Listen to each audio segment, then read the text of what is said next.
Bonjour, bonjour, bonjour. Voilà, on met le son un peu mieux. Et c'est pas là.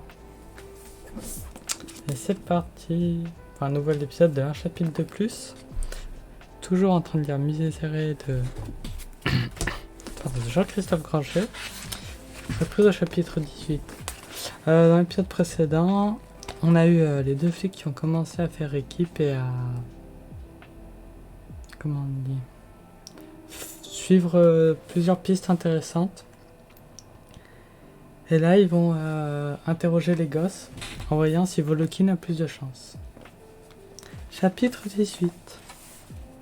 C'est quoi ton nom? Kevin. Le Père Noël, il t'a apporté la Wii? Le Père Noël, c'est mon père. On est tous les deux à Store Game. T'es sûr de ton coup? T'es bien sur la liste? La première vague, sourit l'adolescent. Je suis inscrit depuis septembre. Zelda, Need for Speed Carbon, Splinter Cell Call Double Agent, lesquels tu kiffes le plus? Need for Speed Carbon, la version Wii, ça a l'air trop top. Tu sais ce qu'on parle d'une version PSE pour la Wii? Trop. La conversation continue ainsi, dans une langue intelligible pour Kazan. Mais une chose était sûre, le courant passait, le ton, la voix. Tout était différent. Kazan, lui, restait en retrait. Adossé contre le mur à quelques mètres du face-à-face dans la salle de classe vide. Il était parvenu au lycée Hélène Boucher à 11h30, le moment du déjeuner à la cantine, idéal pour isoler l'enfant. La directrice du collège n'avait pas fait objection. Les parents de Kevin Davatin avaient déjà évoqué le drame en amenant leur fils à l'école. Et vers nous, ne s'était pas encore pointé. Le rythme d'une enquête officielle avait sa propre inertie. Inertie qu'il ignorait. Électron libre. Volokin entra dans le vif du sujet. Goethe était sympa? Sympa, ouais, mais sans plus. Si tu devais le décrire en quelques mots, qu'est-ce que tu dirais? Pardon.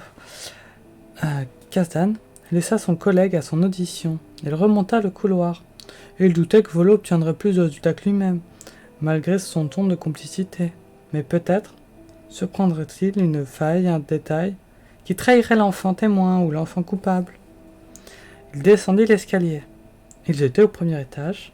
L'architecture du lycée était impressionnante. Immense édifice de briques rouges, déployant des espaces hauts et majestueux, rappelant ceux des constructions des villes amériques du Sud, qui rivalisent avec les plaines et les montagnes du dehors. Kazdan sortit son portable. Pas de signal. Il se dirigea vers le portail. Le lieu était vraiment écrasant. Du bronze, du marbre et des briques. Toujours pas de signal. Il franchit le seuil et accéda au cours Vincennes. Enfin, les barres sur l'écran. Il composa le numéro d'un ancien collègue et à qui il demanda de consulter certains fichiers sur l'ordinateur. S'il acceptait l'idée d'un enfant assassin, alors il y avait du boulot. Un homme capable de passer à l'acte n'était pas rien. Il y avait peut-être des antécédents psychologiques, judiciaires. Il fallait vérifier pour chaque nom de la liste. Le collègue réchigna. Chaque consultation de fichier est mémorisée par un logiciel qui agit comme un mouchard général, capable de retrouver le jour, l'heure et le matricule du flic qui a effectué la connexion. Rien ne se perd, rien ne s'oublie. Kazdan négocia encore et parvint à convaincre le mec au bout du fil, se disant que ces passages fichiers par téléphone n'auraient qu'un temps. Au bout d'une demi-heure, il n'y avait rien trouvé, pas l'ombre d'un délit, ni même d'une hospitalisation psychiatrique au nom des gamins. Kazdan rangea ses lunettes et remercia l'homme qui le prévint en retour. Je sais pas ce que tu m'as dit, Doudouk, mais c'était la dernière fois. Kazdan retourna dans le hall. Volokin marchait à sa rencontre. Alors rien. Il sait rien. Et je le vois mal en train de buter l'organiste.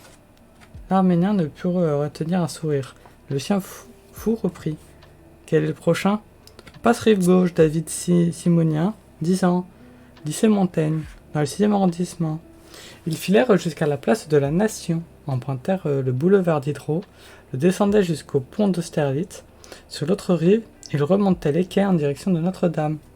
Les immeubles de pierre avaient la couleur du ciel, les gaz d'échappement tissaient une atmosphère de grisaille. Dans ces moments-là, Paris semblait construire à une seule matière, l'ennui. Kazan braqua à gauche, remonta la rue Saint-Jacques. Au sommet, il prit une petite artère à droite, la rue de l'abbé de l'Épée, traversa le boulevard Saint-Michel, enquilla sur la rue Auguste-Comte et tomba pile devant le lycée Montaigne. Volokin ne lâcha pas un mot sur cette prouesse d'orientation.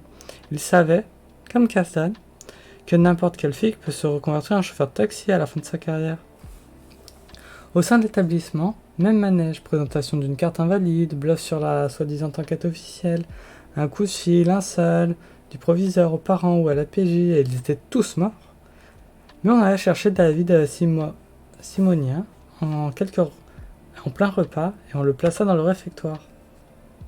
Lorsque Kazan revint, le gamin tout en longueur, à la coupe ébouriffée, la proximité avec Volo lui sauta aux yeux.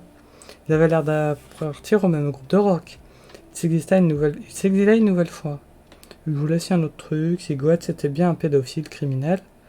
Il avait fait quoi que ce soit qui ait traumatisé un enfant.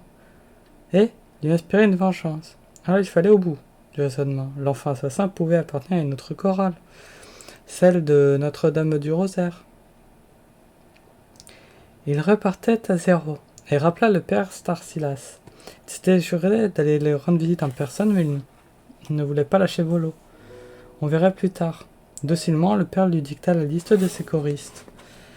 Kazdan se creusa le ciboulet et trouva encore, à l'arraché, un flic qui accepta de faire les recherches à sa place. Lunettes sur le nez, l'Arménien dicta les noms, faisant les 100 pas dans le hall du lycée, attendant chaque consultation, appréciant au passage les différentes architectures de l'établissement précédent. Avec l'établissement précédent. Ici, on y la pierre de taille, claire, ni mortelle. Le pays devait avoir au moins 3 siècles et il avait été entièrement rénové. Pierre blanche, jardin impeccable, vaste espace où les pas résonnaient comme des marches funèbres. Une demi-heure plus tard, il n'avait rien pêché de Volokhin, réapparaissant avec une expression fermée. Rien lui non plus. À 14h, il débarqua au lycée Victor Duruy, boulevard des Invalides. Benjamin Zarmanien, 12 ans. Volokhin demanda à Kazan d'aller acheter des sandwichs pendant qu'il s'entretenait avec le gamin. Kazan repartit, éprouvant la désagréable sensation d'être l'assistant du jeune homme. Le temps qu'il revienne avec les vivres, Volokhin ressortait déjà de la salle de classe 0, encore une fois. Secrètement, Kazan se réjouissait de ses échecs. Volokhin n'était pas plus malin que lui. 14h45.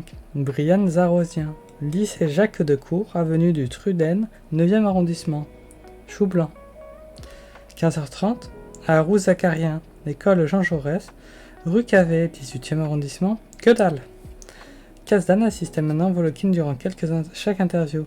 Ne comprenait pas un mot de leur conversation sur les jeux vidéo, les personnages de séries télé ou les nouveaux modes de communication. Cela semblait être le passage oublié pour un vrai échange entre l'homme et l'enfant. De toute façon, cette complicité ne menait nulle part. Pas l'ombre d'un trouble, pas un mot qui trahissait le moindre secret. 16h45. Ella Caréliane, lycée Condorcet de rue Havre. Au cœur du quartier de la gare Saint-Lazare, le trafic ne cessa de s'intensifier à mesure que l'après-midi s'écoulait.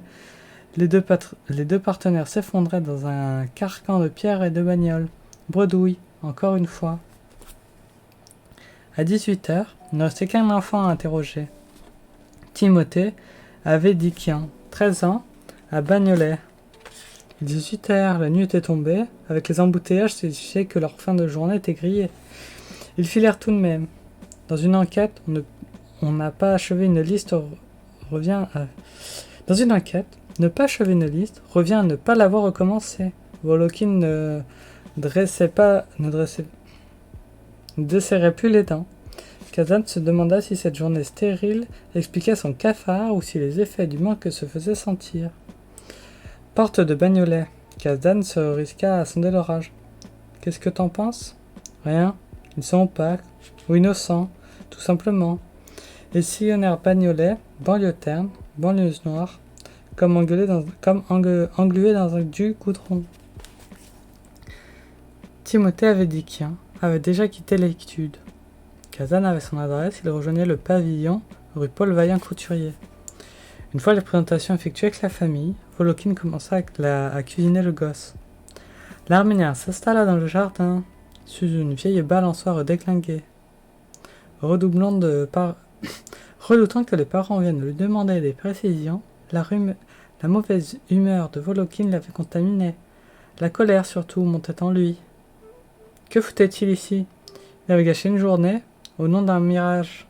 Il avait accordé un crédit démesuré aux intuitions d'un jeune flic drogué, au point de brûler des heures précieuses dans cette enquête qui était une course contre la montre.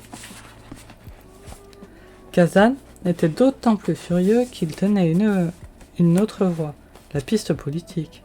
William Goetz était sur écoute. Les RG ou la DST s'intéressaient à l'organiste Il y avait quelque chose à creuser de ce côté. Il aurait dû remuer ses services pour obtenir des informations sur le passé politique du Chilien. Il aurait dû éplucher ses notes de téléphone pour trouver le numéro de l'avocat qu'il avait contacté. Il aurait dû aussi appeler les familles où Goethe se donnait des cours de piano. Toutes ces démarches, vers nous, étaient en train de les mener alors que lui, flic expérimenté, gâchait une journée auprès d'un junkie obsédé par la pédophilie. Au fond, il savait pourquoi il avait écouté le gamin. Il vivait avec une blessure et elle l'avait guidé. Cette blessure, c'est le départ de son fils. Or, le ciel lui avait envoyé un partenaire du même âge, un jeune homme en quel il retrouvait David, un beaucoup plus proche, un flic, un homme de la rue. Kazan ne l'oubliait jamais. La vraie pierre de rupture avec son fils, le silex tranchant qui avait coupé leur lien, c'était ce métier de Condé. David ne détestait pas les keufs, il les méprisait. Un jour, il lui dit, mi-haineux, mi-ironique, « Un flic, c'est un truand qui n'a pas réussi. » Et il le pensait. Ce gamin appartenait à cette génération grisée par les startups, les nouvelles technologies et le fric facile. Ne comprenait pas comment son père avait pu traîner dans les rues pendant 40 ans pour un salaire de misère. Oui, il s'était trouvé de bonnes raisons de s'associer avec Volokin. Simplement pour partager du temps avec un gosse qui lui plaisait, qui lui rappelait ses belles années et effaçait des échecs avec son propre enfant. Il avait été aveugle. Non, ce n'est pas vrai non plus. Il n'avait pas été à ce point fasciné par Volokin. Et s'il était venu chercher le russe, s'il avait voulu interroger de nouveau les mômes avec ce flic, à peine plus âgé qu'eux, c'est parce qu'il sentait, avec son ventre, que le drogué touchait une vérité de l'enquête. Le gosse qui avait laissé son empreinte sur le balcon de la cathédrale n'était pas un simple témoin. Il aurait pu maintenant le jurer. Des pas dans son dos. Volokin, dans son petit costume de plouc et de parka, arrivait tête baissée, ajustant sa cravate. Alors ? Rien. Va falloir réviser ta théorie, non ? Non. Je pense pas m'être trompé. Pas à ce point-là. L'entêtement. Le pire ennemi des flics. Le russe leva les yeux et fixa Kazdan. Ses pupilles ressemblaient à deux lucioles dans les ténèbres. Il attacha une cravate, l'alluma. Les muscles de ses mâchoires se tendirent puis se dénouèrent pour aspirer une taffe. « J'ai toujours écouté mon instinct, fit-il, en crachant sa première bouffée. Et ça m'a toujours réussi. T'as 30 ans, il est encore un peu tôt pour déduire des grands principes. » Volokin tourna les talons, dans une panache de fumée blonde. « Venez, j'ai une autre idée. » Kazan quitta avec difficulté la balancette rouillée. Il rattrapa Volokin, déjà dans la rue. À ses côtés, il avait l'impression d'être le 6e du groupe d'enquête, celui qui interrogeait les témoins qui n'ont rien vu et visitait les lieux à 1 kilomètre de la scène de crime. Quelle idée! On va chez Goethe. J'ai déjà fouillé là-bas, y a rien. Vous avez fouillé son ordinateur? Non, pas l'ordinateur, je suis pas assez calé dans ce... Alors on y va. Kazdan, en une enjambée, se dressa devant lui. Écoute-moi, Goethe était un homme secret, un vrai parano. Jamais il n'aurait laissé quelque chose de compromettant ni dans son ordinateur ni ailleurs. Pour la première fois depuis le début de l'enquête, Volokin sourit. Les pédophiles, c'est comme les limaces. Malgré leur effort, ils laissent toujours ce sillage dans l'ordinateur. Fin du chapitre 18.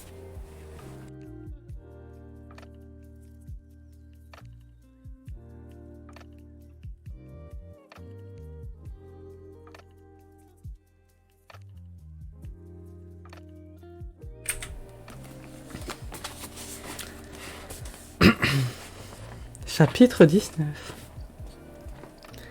Un Mac Power PC G4, murmura Volokin en découvrant l'ordinateur dans l'appartement noyé de ténèbres. Plus connu sous le nom de G4, un vieux modèle. Il alluma la machine après avoir fermé le volet roulant de la pièce. On va le laisser charger ses programmes. Macintosh, c'est un programme pour toi? Non. PC ou Mac, j'opère indifféremment. Chaque salopard a ses préférences et ils ne doivent avoir aucune chance, ni d'un côté ni de l'autre. Tu t'y connais tant que ça en informatique? Volokin hocha la tête, la lumière de l'ordinateur flattait ses traits par en dessous, accrochant ses pupilles comme deux larmes de nacre. Un pirate découvrant un trésor. J'ai été formé en Allemagne par les meilleurs hackers d'Europe, les gars du Chaos Computer Club. Qu'est-ce que c'est? Des surdoués d'informatique. Ils se décrivent eux-mêmes comme une communauté galactique qui œuvre pour la liberté d'information. Ils montent des cours visant à mettre en évidence les dangers des technologies pour la société. En Allemagne, ils ont cassé plusieurs fois des banques informatiquement. À chaque fois, ils ont rendu l'argent le lendemain. Comment tu les as connus? Une affaire de pédo, entre Paris et Berlin, sur laquelle ils nous ont aidés. Grâce à eux, on a remonté la trace de l'ordure. Je vous le répète, le talon d'Achille des pervers, c'est leur bécane. La machine conserve le moindre vestige de leur recherche, de leur contact. J'ai passé des nuits à traquer des photos et des vidéos sur le net, grâce à des logiciels peer-to-peer. La chasse cybernétique, c'est l'arme définie contre les pointus. Kazan se plaça derrière le jeune flic. Il se sentait désemparé. Le fond d'écran de Goethe représentait un dessert de sel blanc et infini. Sans doute un paysage chilien. Pas un mot de passe pour ouvrir la machine. Un bon début. Sinon on était mort. À moins d'embarquer l'ordinateur dans un atelier pour lui ouvrir les tripes. Kazan ne comprenait pas. Sur l'écran venait justement de s'afficher un cadre demandant un mot de passe. Volokin devina sa confusion. Le code qu'il nous demande concerne seulement la session, pour consulter spécifiquement les dossiers de Goethe. C'est très différent, parce que ce mot de passe-là, je peux le contourner. Il ôta son treillis puis pianota sur le clavier. Avec son petit costard noir, sa chemise trop épaisse et sa cravate postiche, il évoquait un broker qui aurait tout ignoré des us et coutumes de son propre monde, notamment la loi des marques chères. Il ressemblait plutôt à un jeune péquenot endimanché sorti d'une nouvelle de Maupassant. Kazan le regardait faire. Au début de sa retraite, il s'était pris de passion pour Internet, se réjouissant d'avance des plaisirs qu'il pourrait tirer de cette nouvelle discipline. Il avait déchanté.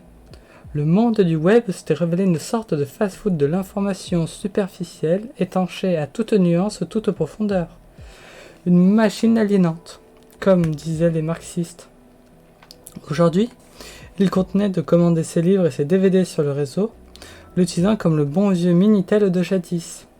« Qu'est-ce que tu fais » demanda Kazdan. « Je passe en mode shell. Parle français, s'il te plaît. » Le langue du système d'exploitation. Pour l'ordinateur, la langue humaine n'est qu'un logiciel parmi d'autres. Il fait semblant de comprendre le français, il est programmé pour donner cette illusion. Mais il ne saisit que les chiffres et encore binaires. Kazdan regardait. Courir les lignes de caractères. Courir. La définition même de ces signes était plus fine, plus fragile que les caractères habituels. Il songeait au film Matrix. Des sœurs Wachowski avaient su exploiter la ressemblance entre la langue informatique et les calligraphes asiatiques. Où tu en es? J'ai créé un fichier de configuration, une sorte de super utilisateur, qui va passer au-dessus des utilisateurs habituels pour accéder à la liste des fichiers. Volo fit redémarrer l'ordinateur. Le bourdement recommença, puis l'écran demanda à nouveau un mot de passe. Cette fois, le russe écrivait quelques lettres. L'ordinateur prononça docilement sa liste d'icônes. Je remonte maintenant à la racine du programme. Les ordinateurs fonctionnent comme des arbres généalogiques. Il faut suivre la chaîne des sous-répertoires, enchâssés les uns dans les autres, système, application, fichier. Les colonnes des noms apparaissaient, foisonnant. Les documents créés et mémorisés par Goethe. Les textes, les images, les sons. L'écran déroulait sigles, chiffres, lettres à une vitesse hallucinante. Les lignes se tordaient, virevoltaient, à la manière d'herbes folles secouées par le vent. Comment tu comprends ça? Je ne cherche pas à comprendre, je filtre. Je passe ces listes à travers un programme que j'ai importé par le net. Une sorte de filet qui repère les mots-clés, même cryptés, utilisés par le pédophile. Les hiéroglyphes filaient toujours. De temps à autre, Volokin stoppait la liste et ouvrait un document. Puis la myriade repartit de plus belle. Putain, y a rien. Ce mec, c'est le guide du parfait petit musicien chilien. Même les mails ont l'air clean. Il se méfiait, le salopard. Je te rappelle que, pour l'instant, Wilhelm Goethe est une victime, un homme âgé de 63 ans qui s'est fait perforer le tympan. Vous oubliez qu'il était sur écoute, c'est vous-même qui me l'avez dit.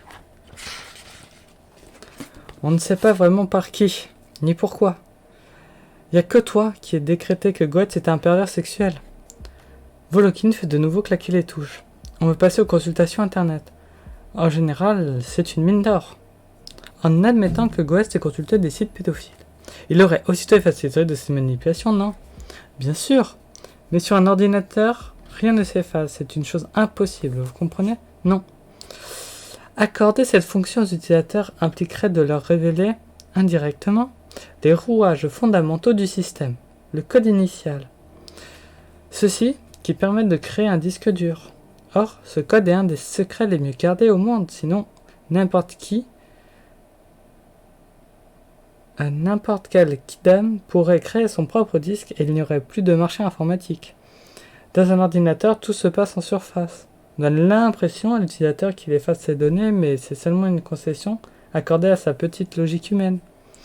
Dans l'univers des algorithmes, dans les couches profondes des structures binaires, tout se conserve, toujours. Même des consultations furtives, des trucs qui n'ont duré que le temps d'un clic. Volokin sourit et se tourna l'écran vers l'Arménien. Tout. À chaque consultation, l'ordinateur crée ce qu'on appelle un fichier temporaire. Il mémorise la page consultée, la réouvre et la reconstruit à l'écran. De cette façon, on a l'impression de consulter un serveur, mais en réalité, la machine a déjà mémorisé l'image de cette image qu'on consulte. Il pianota encore. Ces fichiers temporaires sont archivés dans un coin de la mémoire, et on peut toujours les consulter pour peu qu'on connaisse le schéma. Le langage shell? Non. Maintenant, il faut parler de l'ordinateur avec son alphabet spécifique. Le code ASCII. C'est un autre niveau, ça a l'air compliqué comme ça, mais ce sont des gestes, des logiques à choper. Kazdan, pour questionner les machines, il faut parler leur langage et suivre leur logique. Nouveau claquement de touches, nouveau symbole à l'écran. Les fichiers temporaires, mémorisés par ordre de fréquentation. Les sites que vous avez sollicités le plus souvent se trouvent en haut de la liste, prêts à l'emploi. Je vais soumettre ces nouveaux fichiers à mon programme de détection. Des milliers de sites pédophiles sont identifiés et mémorisés. Nous connaissons leurs coordonnées, leurs codes, leurs mots-clés. Merde, quoi? Je n'obtiens rien non plus, pas même un truc gay ou une commande de Viagra, c'est impossible. Pourquoi impossible? Vous n'avez jamais consulté un site porno? Kazdan ne répondit pas. Des noms de sites flottaient dans son esprit. Il n'aurait pas aimé que Volokin vienne fouiner dans son Macintosh. Je n'ai pas dit mon dernier mot, fit Volo. Il reste les inodes. Qu'est-ce que c'est encore que ce truc? Un ordinateur? C'est comme une ville. Chaque fichier est une maison avec une adresse. Ce qu'on appelle l'inode, je décryptais les documents à travers leur inode et non plus leur nom, leur façade. En général, pour brouiller les pistes, les mecs qui ont quelque chose à cacher créent plusieurs documents portant le même nom. Des coquilles vides placées en évidence, alors que le vrai fichier, compromettant, est ensuite dans les méandres de la mémoire. Volokin frappa plusieurs lignes de chiffres, une nouvelle liste s'afficha. Kazdan tenta de raisonner le gamin. Voilà, on est en train de parler d'un vieux bonhomme qui dirigeait des chorales. Je vois pas créer des leurres informatiques. Je vous le répète, le pédophile est un animal hyper méfiant. Il sait qu'il peut évoluer au ban de la société. Il sait que la plupart des gens n'ont qu'un désir, lui couper les couilles. Ça aide à devenir un informaticien de génie. Les signes couraient toujours. Kazdan avait l'impression de s'enfoncer dans une jungle profonde, inextricable. Volo semblait au contraire en termes d'intelligence. Il tapait avec une rage connue la tension du chasseur qui serre le gibier mais avec discrétion. Qui sent le gibier avec discrétion. Merde de merde de merde. T'as rien? Que dalle, Goetz a dû formé par des spécialistes, il est insaisissable. Tu pousses un peu, non? Les pédos sont solitaires, les pédos sont solitaires. Ils se tiennent les coudes. Un expert forme les autres et ainsi de suite. Croyez-moi, j'ai de l'expérience dans ces enculés. Il se baissa et plongea sa main dans sa gibecière. Il me reste l'arme fatale. Volokin brandit un CD scintillant qu'il glissa d'un geste dans l'ordinateur. Un programme Undelet, une sorte de sonde qui plonge dans les couches ultimes de l'ordinateur, ce qu'on appelle le bas niveau. Ce logiciel procède par balayage dans les entailles de la machine et récupère tout ce qui est censé être effacé. C'est un programme hyper rapide qu'on utilise pendant les gardes à vue. L'ordinateur grondait toujours comme un moteur. Le souffle de la ventilation semblait courir après lui, pour l'apaiser et l'empêcher d'exploser. De nouvelles listes apparurent. Chaque ligne commençait par un point d'interrogation. Point d'interrogation. Uteus 87678 Antrisbuguf. Point d'interrogation. X Tezu. Et ainsi de suite. Liste de points d'interrogation, chiffres et lettres. Volokin chuchota, comme si c'était en train de suspendre la vie intime d'un monstre endormi. L'ordinateur n'efface jamais. Il cède simplement la place à de nouvelles informations.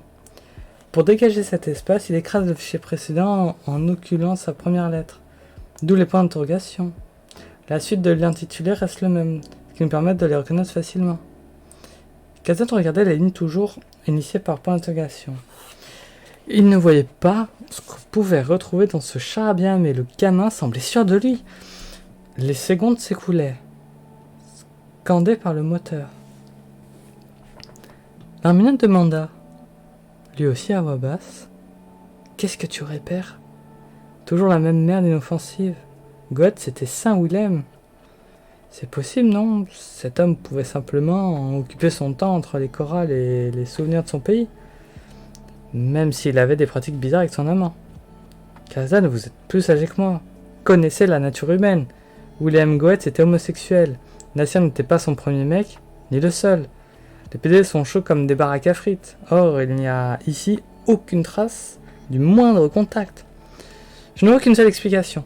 Il utilisait une autre machine, ailleurs. Volokin sortit son CD de la machine et cracha un long soupir. Ou alors, Goethe utilisait la méthode préférée des terroristes, le contact humain. Pas de technologie, pas de traces. Dans ce cas, il est mort avec ses secrets. Le jeune flic continuait à tricoter ses touches. Kazdan devinait qu'il effaçait les traces de son propre passage. Enfin, Volokin éteignait l'ordinateur. Cette rage contre les pédophiles, pourquoi? Demanda Kazdan en conclusion. Je vous vois venir, fit le russe en souriant. Si je m'acharne sur ces ordures, c'est parce que j'ai un compte à régler avec eux.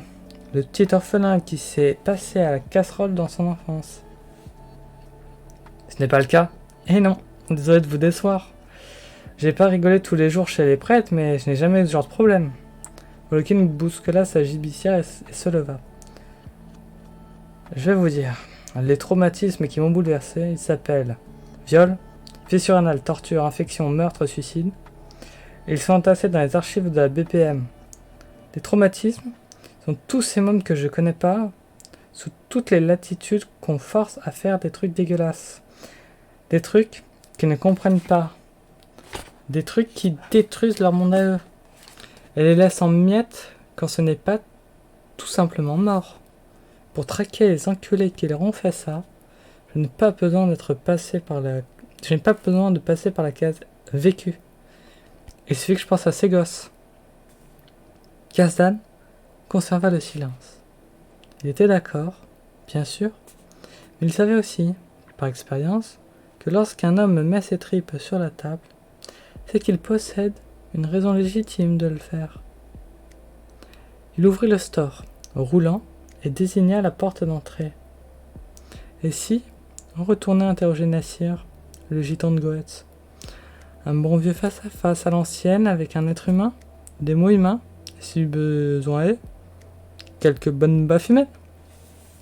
Fin du chapitre 19.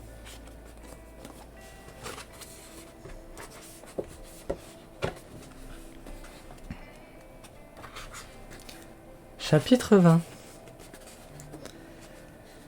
Nasiruddin Sarakramahata habitait au 135 boulevard Malesherbes, non loin du parc Monceau. Un immeuble haussmannien imposant, isolé de blasons et de cariatides. Kazan se souvenait. Le Mauricien avait précisé qu'il crêchait dans les hauteurs de l'édifice, à l'étage des chambres de bonne. Clé universelle, puis une autre porte, barrée par un interphone. Pas de concierge, et pas question de se sonner à l'aveugle pour laisser une trace de leur passage. Sans un mot, les deux hommes s'appuyèrent contre les murs qui faisaient face. Ils se détendirent, position repos, dans la pénombre du hall. Il n'y avait plus qu'à attendre qu'un résident entre ou sorte. Au bout de quelques secondes, Kazdan sourit. « Ah, ça me rappelle ma jeunesse. Mes premières années à la BRI. Moi, dans ma jeunesse, je m'attendais pas à qu'on m'ouvre la porte. Je passais par la fenêtre. Tu veux dire à l'époque où tu dealais ? Je dealais avec mon destin. Kazdan, c'est pas pareil. » L'Arménien secoua la tête. Fut une admiration ironique. Le bruit de l'ascenseur claqua. Une femme, manteau de fourrure et sac de soirée, ouvrit la porte vitrée. Elle lança un regard méfiant aux deux escogriffes qui la saluaient poliment. Ils montèrent directement à l'étage des chambres. Le long couloir rappela à Kazdan celui de son propre domicile. Mais surtout, ce boyau grisâtre cadre avec le petit sac du PD minable qu'il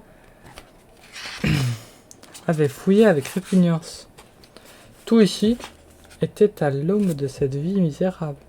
Peinture écaillée, vasistas fêlées, chiottes à la turque. Ni l'un ni l'autre n'appuya sur les minuteurs. On peut pas frapper à toutes les portes. Non, fit Kazdan en attrapant son téléphone. L'Arménien composa le numéro de Nassir.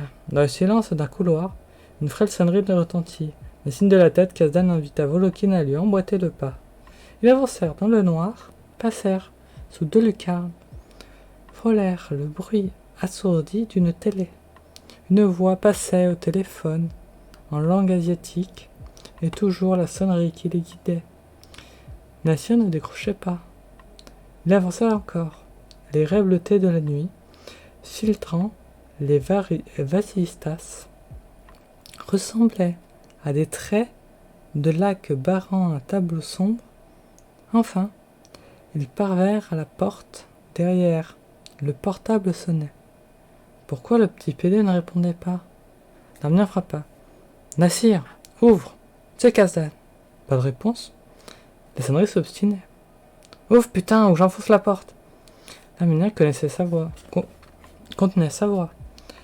Deux Philippines apparurent sur un seuil. Volokin braqua sa carte tricolore. Les deux filles disparaissaient comme si elles n'avaient jamais existé. La sonnerie s'arrêta. Kazdan écouta et entendit le message du répondeur. La voix indolente de Nassir.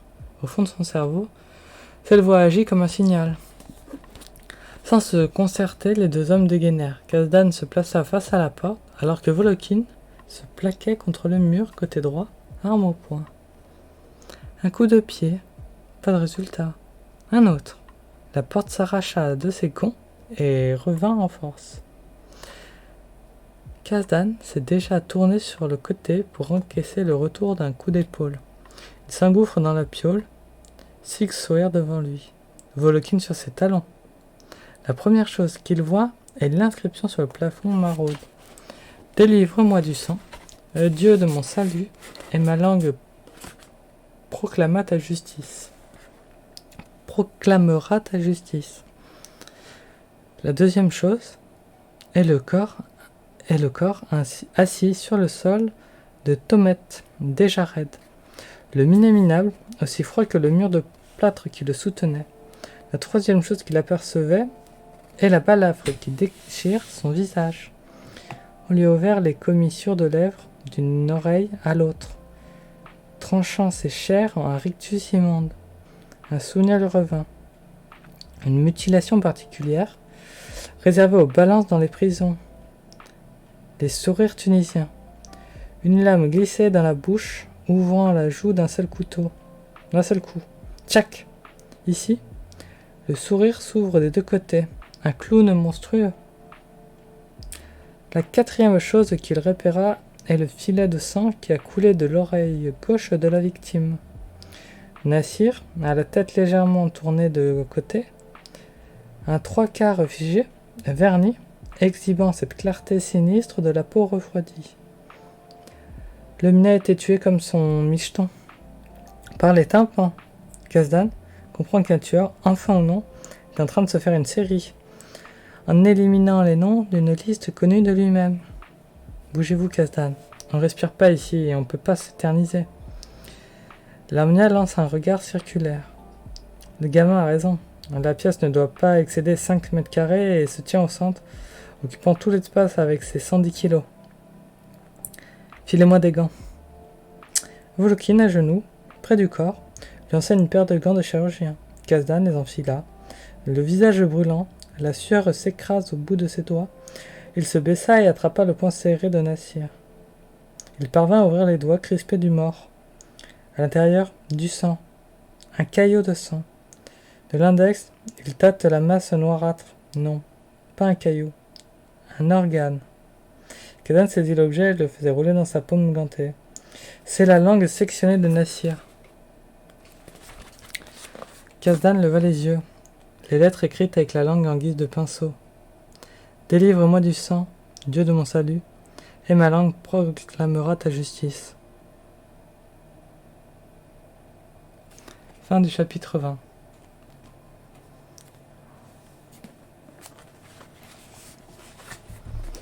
Chapitre 21. McDonald's de l'avenue Wagam, 21h. À quelques pas de l'étoile, Volokin attaquait son deuxième Royal Bacon. Des étuis de frites et une boîte de 9 nuggets égayaient aussi son plateau, ainsi qu'un sundae caramel et une flopée de sachets de ketchup et de mayonnaise.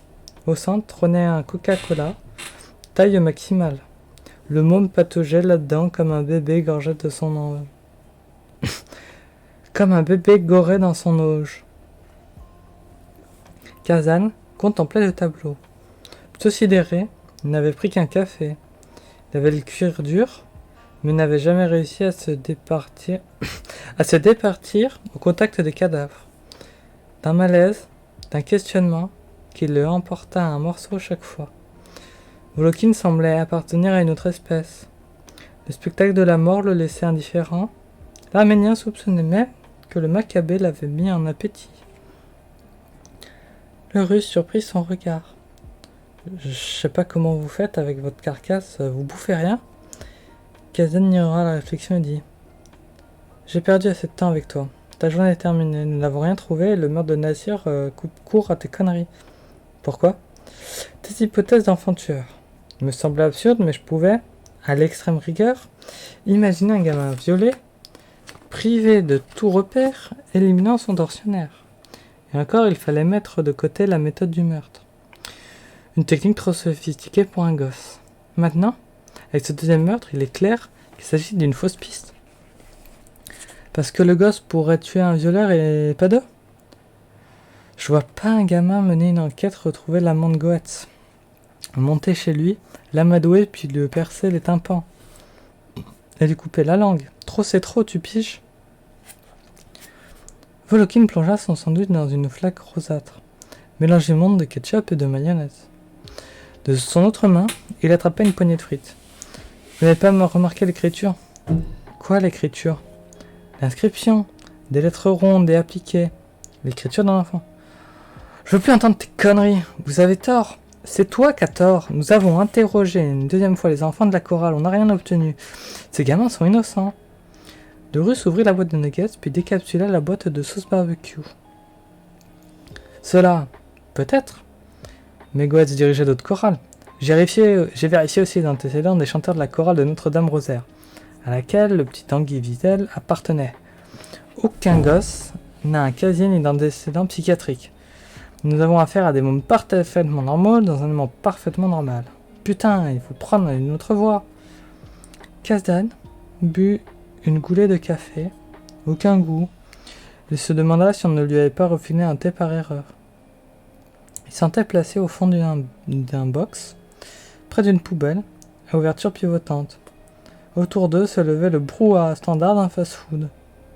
La touche originale était la décoration de Noël qui scintillait mollement, ajouta une couche de tristesse au lieu ascétique. Toute ta théorie tient sur l'idée que Goetz est pédophile. J'ai passé ma nuit sur les fichiers spécialisés. Jamais son nom n'est apparu où que ce soit. Nous n'avons retrouvé son ordinateur aucune trace. Goetz était homosexuel, d'accord. Il avait un mec et sans doute des pratiques bizarres, d'accord. Mais c'est tout. Finalement, c'est toi qui as des préjugés. Hein. On peut être PD, SM sans pour autant être pédophile. Volokin plaça devant lui son sundae caramel. Et mon instinct ? Que faites-vous de mon instinct ? Kazan plaça les boîtes et autres débris de repas de plateau et fit pivoter l'ensemble dans la gueule de la poubelle. C'est votre réponse, sourit Volokin.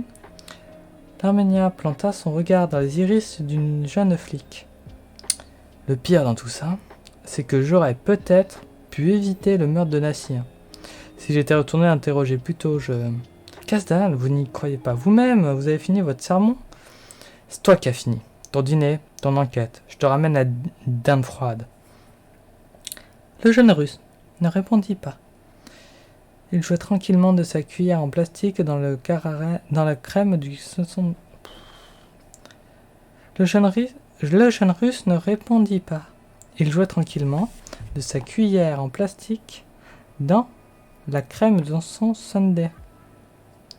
Il demanda enfin, l'air narquois, « À votre avis, d'où provient l'inscription sanglante sur le plafond ?»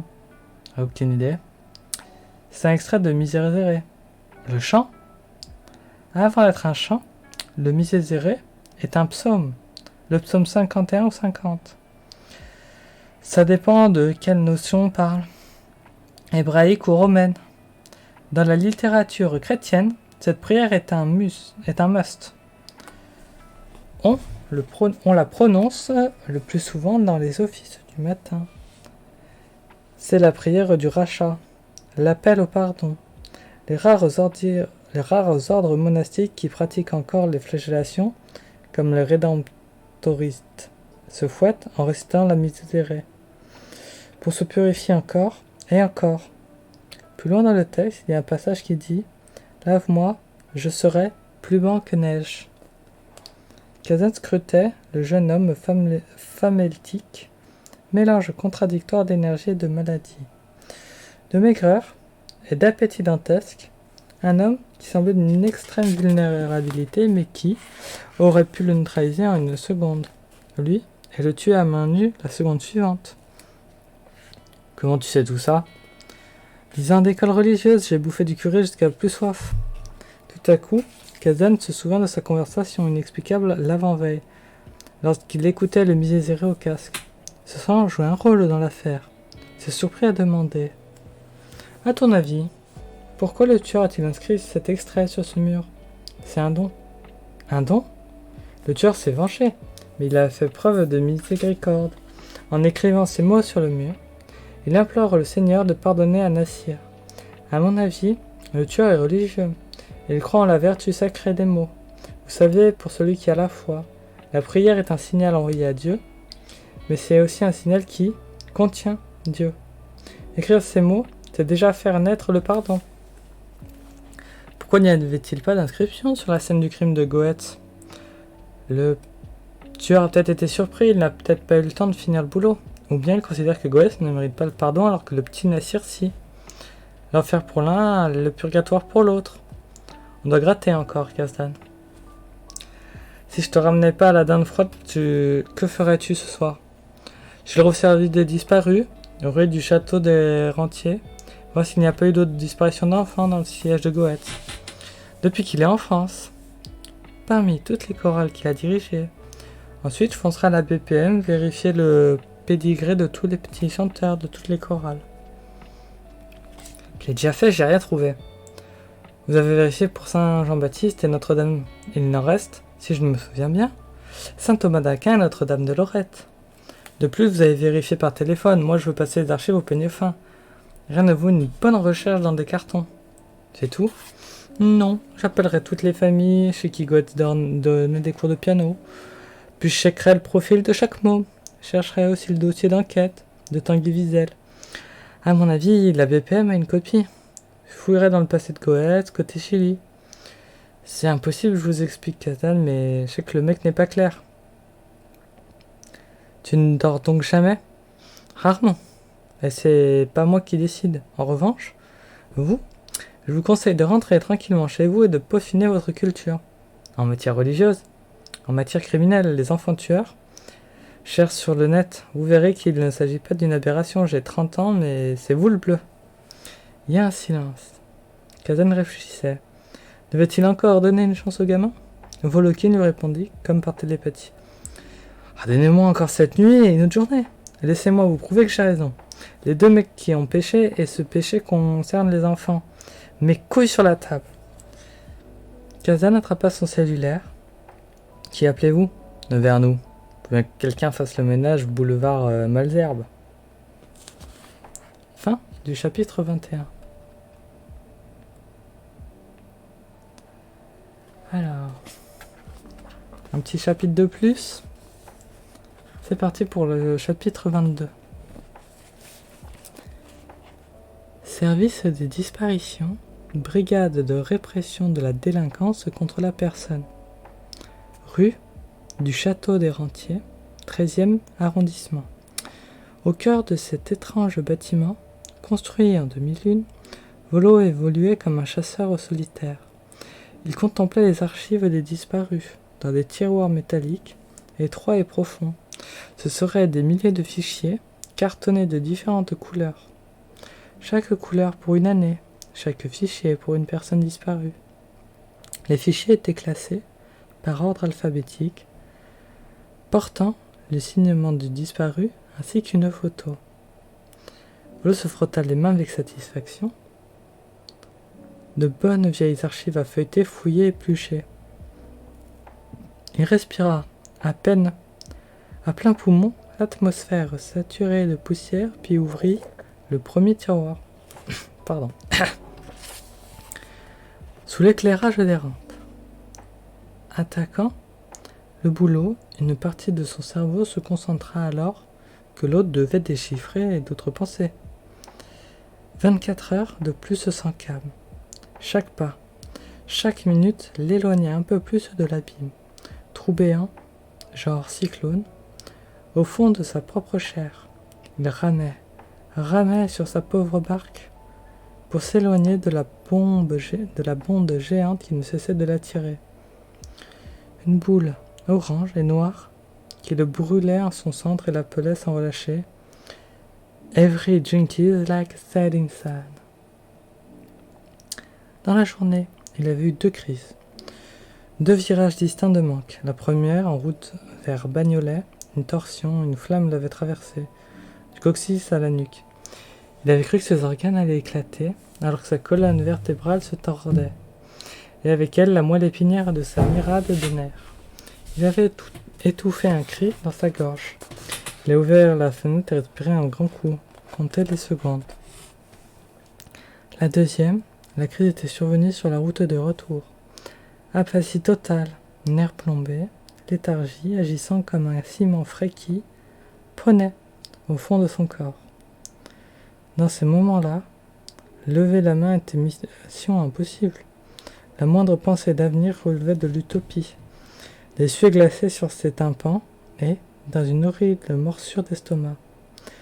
La bête se retournait au fond de ses tripes en lui murmurant « Suicide ». Chez Goethe, face à l'ordinateur, il s'était senti mieux.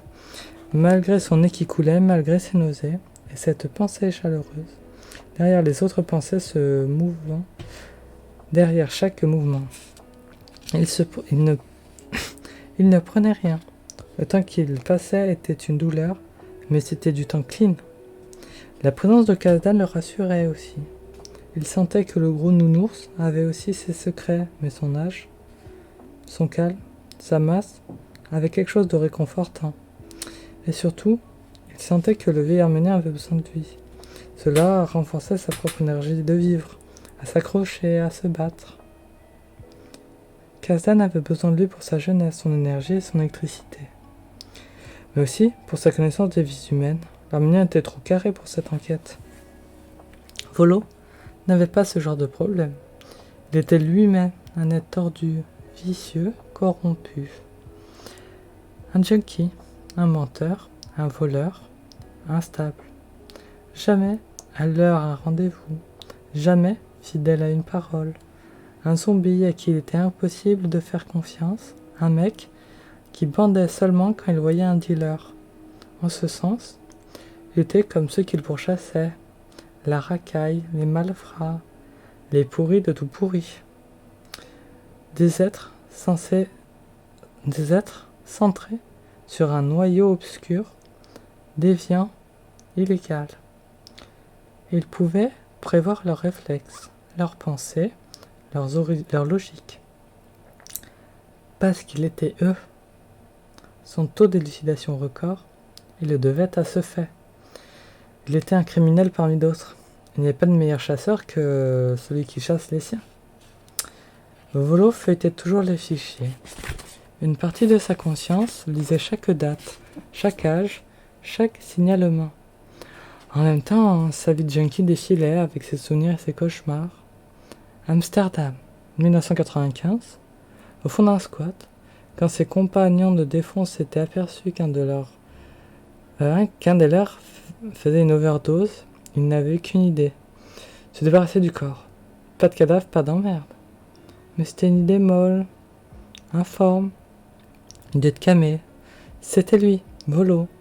Alors qu'il vacillait encore sous l'effet de l'héroïne, qui s'y était collé, il avait trouvé une bâche plastique au dernier étage de l'entrepôt. Il avait roulé le macabé à l'intérieur, puis il l'avait laissé glisser sur les eaux noires du fleuve, sous les fondations du squat. Chaque nuit, il renvoyait cet étrange sarcophage flottant dans les ténèbres. Il entendait le bruissement du paquet dans les flots et le silence des autres frics qui regardaient leurs potes emportés par le courant. Ce convoi sordide, c'était ça qui l'attendait.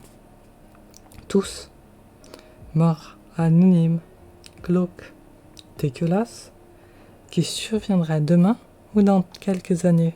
À ce moment-là, Volo n'aurait pas 17 ans. Il se souvenait aussi d'une fiancée espagnole qu'il avait eue à Tangier. Alors qu'il avait fait le voyage dans l'espoir de trouver de la dope moins chère, leur histoire avait duré peu de temps. La fille s'était perdue dans la Médina en quête d'un fixe. On l'avait retrouvée violée, le crâne défoncé à coups de pierre. Il avait appris la nouvelle par d'autres junks, répercutée à mi-voix à travers le souk. Une chance sur deux pour que cela soit vrai. Volo était allé à l'hôpital et avait trouvé la fille. Trépanée, la moitié de son crâne était rasée. Quand il était rentré dans la chambre, elle ne l'avait pas reconnu. Il avait eu alors cette conviction. On lui avait retiré la moitié du cerveau qui le concernait, lui. Pour elle, il n'existait plus. Et la vraie question, dans ce couloir ensorcelé, était: pour qui existait-il vraiment? D'autres souvenirs, d'autres trucs merdiques. Paris, attente interminable d'un dealer. Finalement, Volo fonce à son atelier. Le gars est soi-disant peintre. Il le découvre inanimé, secoué de convulsions, en pleine overdose. Il faudra alerter les pompiers, appeler le SAMU. Au lieu de ça, Volo retourne la pièce en quête de petits papiers pliés. Quand il trouve les doses, sous une latte de parquet, il se fait aussitôt un fixe dans la salle de bain. Alors seulement, il reprend ses esprits, appelle la PJ pour qu'il rapplique avec du secours. Il les attend, une 50aine de grammes dans la poche, pendant que l'agonisant est son indique. Les camés, ils cherchent toujours à avoir l'air normal, aimable, ouvert. Ils font semblant d'entretenir avec les autres des rapports sains, souriants et curieux. Ils essaient de convaincre, en toutes circonstances, qu'il y a partage. Mais rien n'est plus faux. Les élans d'un drogué ne vont jamais bien loin. Ces questions, ces raisonnements ne dépassent jamais un mur invisible, celui de la cam. En avoir ou pas, la seule question qui compte. Lui-même avait couché avec des filles parce qu'elles dilaient de la poudre. Il avait flatté des connards friqués parce qu'ils s'organisaient des soirées pourvues. Il avait volé des taulards, des dealers et des potes. De la merde. Volokin s'écroula dans l'allée des rayonnages. Un violent spasme venait de le casser en deux. Il crut qu'il allait vomir. C'est Royal Bacon et le reste. Mais non. La convulsion passa. Il se redressa sur un genou, alors qu'un jet de bile lui brûlait la gorge comme une giclée de napalm. Il sourit. Un sourire de tête de mort, jamais il ne pouvait s'en sortir sans défense. La drogue appartenait à son métabolisme profond. Quand il songeait à son état, il songeait aux diabétiques. Il était exactement dans la même situation. souffrait d'une déficience il souffrait d'une déficience physiologique. Il avait au fond de son sang une carence, un dysfonctionnement que seule la drogue pouvait soigner, à moins que le trou noir ne soit, au départ, psychique. Peu importe. La paix, la sérénité étaient au bout de l'aiguille. Reproche-t-on aux diabétiques de s'injecter de l'insuline? Aux dépressifs de prendre leur antidépresseur? Sa main s'accrocha au tiroir ouvert. Il parvint à se remettre debout, malgré les tremblements qui l'agitaient dans son costume. Il se fit une promesse. Il ne perdrait rien avant d'avoir identifié le coupable de l'affaire Goetz. Un môme, il le savait. Il le sentait. Avait décidé de se venger parce qu'on lui avait fait du mal. Il ne prendrait pas un gramme avant d'avoir mis la main sur ce gamin. Non pas pour l'arrêter, mais pour le sauver. Fin du chapitre 22. Et voilà, c'est ainsi que se termine notre épisode d'un chapitre de plus pour aujourd'hui. Merci d'avoir écouté, en vous souhaitant une bonne nuit, et à la prochaine.